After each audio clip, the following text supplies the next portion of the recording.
Aujourd'hui, on va présenter les pronoms un et i.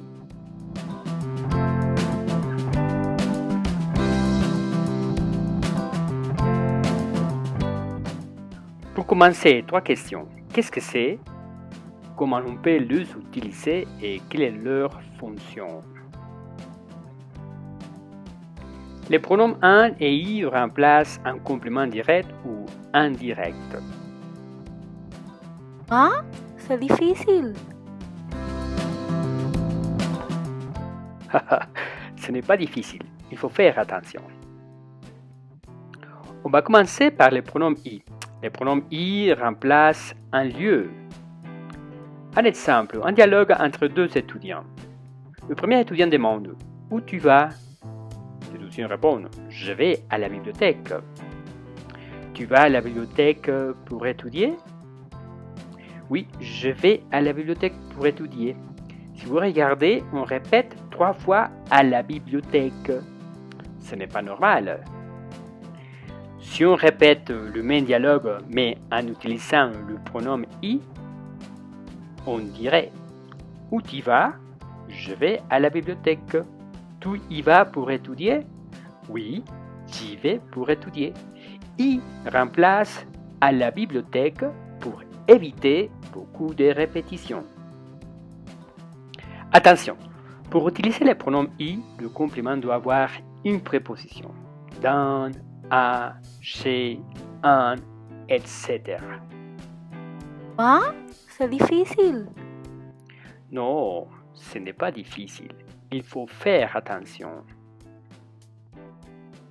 Deux exemples. Le premier, tu es allé aux États-Unis? La réponse, oui, je suis resté aux États-Unis 3 semaines.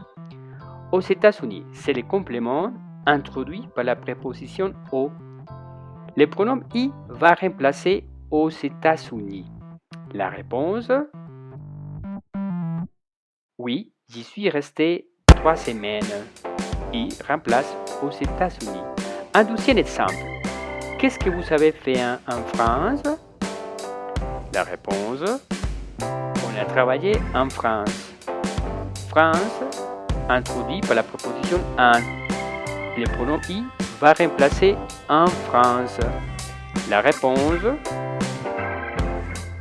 on y a travaillé. Mais le pronom i peut remplacer une idée introduite par a.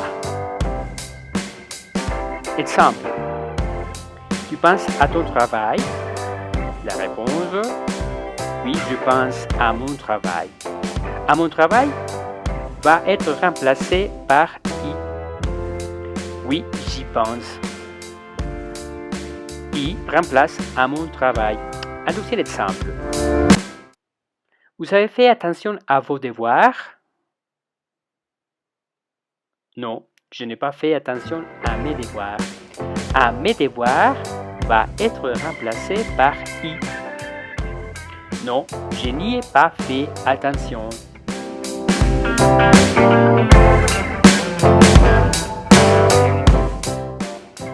Maintenant, le pronom un. Le pronom un peut remplacer une quantité. Un exemple. Ton frère a mangé de la viande. De la viande, un article partitif. Et la réponse, oui, il a mangé de la viande. De la viande, on répète dans la question et dans la réponse. Un deuxième exemple. Ma mère boit du café? La réponse négative à cette question, non, elle ne boit pas du café. Du café et du café se répètent dans la question et dans la réponse.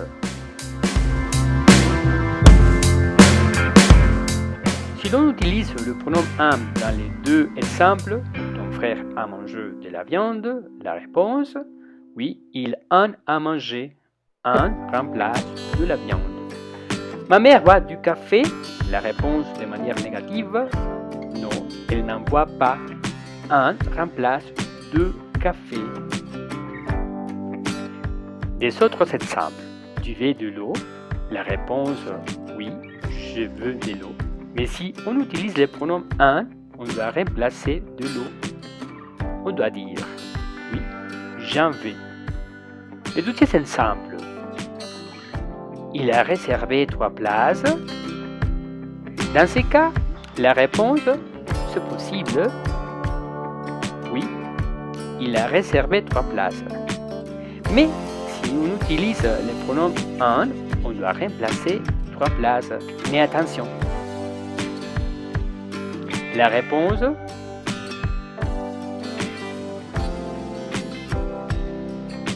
oui, il en a réservé 3.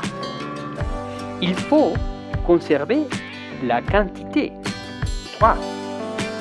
Quand on parle d'expression de quantité précise, comme dans ces cas, il faut les garder. Ah, c'est difficile. Non, ce n'est pas difficile. Un autre cas. Elle a beaucoup de livres. La réponse dans ces cas, oui, elle en a beaucoup. Il faut garder l'expression de quantité beaucoup. C'est facile. Pour terminer, le pronom un peut remplacer un complément introduit par deux. Par exemple, tes amis parlent de leurs problèmes. La réponse, oui, ils parlent de leurs problèmes. De leurs problèmes se répète dans la question et dans la réponse. Un deuxième exemple, votre père s'occupe de tâches. Non, il ne s'occupe pas de tâches. Les tâches se répètent dans la question et dans la réponse. Le pronom un peut le remplacer. Par exemple, tes amis parlent de leurs problèmes. Oui, ils en parlent. Votre père s'occupe de tâches. Non, il ne s'en occupe pas. Un remplace des tâches et de leurs problèmes. Voilà, c'est tout. Inscrivez-vous à Coucou apprenez le français. Merci, à la prochaine.